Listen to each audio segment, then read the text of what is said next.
तो पशु योनि में कौन जाएगा? देखो, जो रात के 11 बजे के बाद 3 बजे के बीच में भोजन करता है, ये निशाचर है। निशा माने रात, चर माने विचरने वाली। रात में खाना, रात में तुमको 8-10 बजे तक भोजन कर लेने का नियम।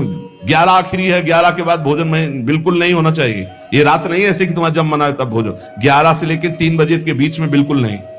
शांति से भजन करो, सो जाओ, उपद्रव मत करो। अब सीटियां बज रही हैं 12 बजे, चलो होटल भी चलते 12 बजे खाने, ऐसे लोग जाते हैं। पशु योनि निश्चित।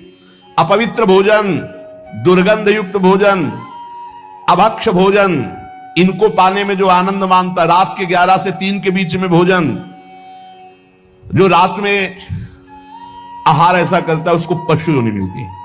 जो दूसरों का धन चोरी करता है, जो विद्वान बन करके दूसरों की वंचना करके धन को लूटता है, जो अपने कर्तव्य कार्यों से अनभिज्ञ होकर मनमानी आचरण करता है, जो समयोचित सदाचार का ज्ञान नहीं रखता, वो मूर्ख पशु योनियों को प्राप्त होता है। जो हिंसक स्वभाव का है, जो अपने परिवार वालों को पीटता है, गाली गलौज, थोड़ी सी संपत्ति के लिए मारपीट, ऐसी लड़ाई झगड़ा, कलहप्रिय, कायर, कुत्ते की योनि को प्राप्त होता है। लिखा हुआ है वो कुत्ते की योनि को प्राप्त होता है। जो थोड़े से हिस्सा के लिए भाई बंधुओं को मारपीट, कलह, लड़ाई झगड़ा, इस तरह का व्यवहार, हिंसक स्वभाव, क्रूर स्वभाव, इनको कुत्ते की योनि प्राप्त होती है।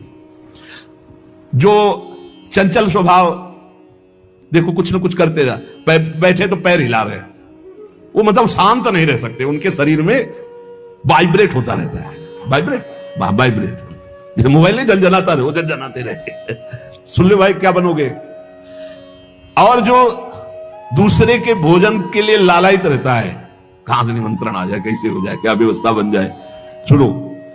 और जब चलता है ना तो बेढंगे ढंग से चलता है, बेढंगे ढंग। और दूसरों की वस्तु देकर लुभायमान होकर छीनने का स्वभाव करता है, उसका अगला जन्म बंदर का मिलेगा। जो वाणी से सदैव कटु बोलता है, कुटुंबियों से द्वेष करता है, लोगों की चुगली खाता है, उसे अगला जन्म सर्प योनि का मिलेगा। कुटुंबियों से द्वेष करता है, दूसरे की चुगली खाता है, उद्वेगजनक वचन, उद्वेग माने भारी क्लेश पहुंचाने वचन, दूसरे की निंदा करना, चुगली करना, तो विषधारी सर्प बनता है। जो शरीर से बलवान दीन जनों के ऊपर आक्रमण करके खूब पिटाई मार करना, माता पिता को मारना, ऐसे गरीब जनों को, दीन जनों को मारना, निर्लज्ज और मांस भक्षण करने वाला, उसको अगले जन्म में क्रूर मांस भक्षी, जैसे हाइना, सिंह, सियार, ऐसी योनियों को दिया जाता है। क्रूर हिंसक पशु सिंह जैसे है, जैसे लकड़बग्घा है ना, लकड़बग्घा है, भेड़िया है, ऐसे जो मांस भक्षण करने वाले हैं, जिनकी आवाज दूसरों को सदैव दुख ही देती है। बोलने का मतलब है दुख ही देना। जो दूसरे को, अब जैसे जा रहे हैं, जंजीर खींचा, वैसे ऐसे वो गिर गए, उनके अंग भंग हो रहे हैं, वो समझ रहे 30-40 हजार की सोने की चैन खींच ली तो हम ब्रह्मा बन जाएंगे। देखो उनको क्या बनना पड़ेगा। जो दूसरों को भय प्रदान करते हैं, दूसरों की संपत्ति छीन लेते हैं, ऐसे लोग अजगर योनि को प्राप्त होते। भूखे मरो जब कभी अवसर मिल जाए तब। ऐसे ये जो दूरदृष्टि न रख के वर्तमान दृष्टि रख करके केवल भोग के लिए दूसरे के दुख का कारण बनते हैं, केवल उनके चिंतन यही चलता रहे, कहां से क्या खा लूं, कहां से क्या उठा लूं, कहां से क्या, बोले हाथी की योनि को प्राप्त होते हैं, वो पशु हाथी योनि को। इस तरह से 83,99,999 योनियां हैं। जो भजन नहीं करते, भगवत विमुख हैं, उनको सब क्रमशः ये प्राप्त होती है। उपासक को चाहिए कि कम से कम इतना तो कर ले कि अगला जन्म मनुष्य का हो जाए, फिर भजन करे अगर कोई कमी रह गई हुई। अगर आप नाम जप करेंगे और एक बात ध्यान रखेंगे कि दूसरों को दुख ना पहुंचने पावे, तो पक्की बात है भगवान की कृपा से अगर भगवत प्राप्ति नहीं हुई तो दूसरा जन्म होगा मनुष्य का, और बहुत महान भक्तों के बीच में जन्म होगा। जन्म से ही भजन प्रारंभ हो जाएगा, आप यौवन अवस्था प्राप्त होते होते भगवत प्राप्त हो जाएंगे, काम हो जाएगा आपका। भजन एक ऐसी वस्तु है जो आपको बचा सकती है। अब इसमें कह रहे हैं कि जैसे आप भजन मार्ग में लगे हुए हो और आपको कोई गाली दे रहा है, आपने पलट के गाली दे दी तो आपका भजन छीण हो जाएगा। इसलिए भजन को बचाने के लिए कह रहे, अकार पण्य मपारुष्यम संतोषा सरदधानता। ये ब्रह्म ऋषियों की बातें हैं, बहुत काम की बातें हैं। अनुसूया गुरो पूजा दया भूतेषु पैशुनम सद्भिरेश दमः प्रोक्तो ऋषि शांत बुद्धि भी। अकार पण्य माने उदारता। भजन किससे बचेगा? उदार बुद्धि। स्वभाव कह रहे हैं कोमल, कोमल स्वभाव से भजन बचेगा। संतोष वृत्ति से भजन बचेगा। गुरु इष्ट पर श्रद्धा वृत्ति से भजन बचेगा।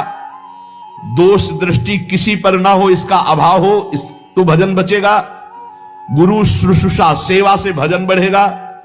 प्राणियों पर दया तो भजन बढ़ेगा।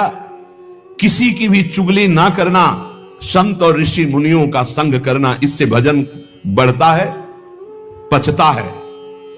भजन किससे नष्ट होता है? तो कह रहे हैं जब अवमाने न कुप्पेत सम्माने न प्रहस्यति सम दुखो सुखो धीरा प्रशांति इति कीर्त्यते। जब तुम्हारा अपमान हो और तुम उसका बदले में अपमान कर दो तो तुम्हारा भजन छीण हो जाएगा। और यदि अवमाने न कुप्पेत, अगर तुम्हारा अपमान हो रहा, तुमने क्रोध नहीं किया, तुम्हारा सम्मान हुआ, तुमने सम्मान स्वीकार नहीं किया, बचना भाई, इससे बचना, ये अगला जन्म नहीं होने देंगे। अगर ऐसा उदारता, कोमल स्वभाव, संतोष, श्रद्धा, दोष दृष्टि का अभाव, गुरु सेवा, प्राणियों पर दया, चुगली ना करना, निश्चित निश्चित अगला जन्म नहीं होगा। आप अपने भजन को बचाएं। जब कोई आपका अपमान कर रहा हो तो आप उसके बदले में उसका अपमान ना करें। यदि आपको क्रोध आ गया अपमान करने पर तो आपका भजन का फल क्षीण हो जाएगा। यदि सम्मान हुआ, आप आनंदित हो गए कि हमारा बड़ा सम्मान हो, तो आपका भजन क्षीण हो जाएगा। इसीलिए श्रीपाद भी कह रहे हैं, सम्मानम कलयाति घोर गर्लम नीचापमानम सुधा। श्री राधा मुरली धरो बच सके वृंदावन मात्यज। जब कोई सम्मान करे तो उसे भारी विष के समान समझो। सम्मानम कलयाति घोर गर्लम, जैसे बढ़िया खीर मिल रही हो, कान में कोई आके कह दे विष पड़ा है तो आप नहीं खाओगे, ऐसे ये सम्मान प्रणाम नमस्कार वाहवाही ये तुम्हारे भजन के नाश करने के लिए है, ये विष है, इसे मत पीना, स्वीकार मत करो। विश्व नमन करे करने दो, तुम स्वीकार मत करो, तुम हर्षित मत हो। और जब अपमान हो तो उसका अपमान करने वाले का कभी अपमान न करना। धीर पुरुष, प्रशांत पुरुष अपने भजन को ऐसे बचा ले जाता है। जैसे कोई अपमान कर रहा है, बहुत बड़ा अमृत है, सच्ची मानिए। जिसका अपमान हो रहा है वो साधु पुरुष जब अपमान सह जाता है तो उसका भजन बढ़ता है, वो सुख से भगवान में शयन करता है। और जब अपमान हुआ और अपमान दूसरे का कर देता है तो उसका भजन छीण हो जाता है, अशांत होकर के फिर जगत में शयन करता है। अपमान करने वाला जब कोई सामने से अपमान सह जाता है तो उसका सहन करना उसके नाश का कारण बन जाता है। अपमान करने वाले का निश्चित नाश हो जाता है जब उस सामने वाला बोले ना, केवल चुप रहे। यह बड़ी बात है, पर बहुत कठिन है। उस समय जब कोई अपमान कर रहा है, निंदा कर रहा है, आप शांत हैं, इसका मतलब आपके ऊपर गुरु कृपा है और आप अपने भजन को पहचानते हैं, भजन बचाना चाहते हैं। अपमानित होने पर चाहिए कि अपमान करने वाले की ना बुराई सुने ना बुराई करे। जैसे कोई आकर बहुत नीच आदमी आपको गाली दे रहा था, कान में अंगुली डालो, नहीं भाई वो नीच नहीं, भगवान उसके अंदर बैठकर मेरी परीक्षा ले रहे थे, मुझे पुष्ट कर रहे थे, वो नीच कैसे हो सकता है? अपने भजन पर दृष्टि रखे, ना उसकी निंदा करे, ना उसकी निंदा सुने, ना उसका बुरा चाहे। यद्यपि इसमें लिखा हुआ है कि जो अपमान करने वाला है उसका। भाइयों और बहनों, ब्रह्म मुहूर्त का समय यानी प्रातः 4 बजे का समय, यह सबसे पवित्र घड़ी है।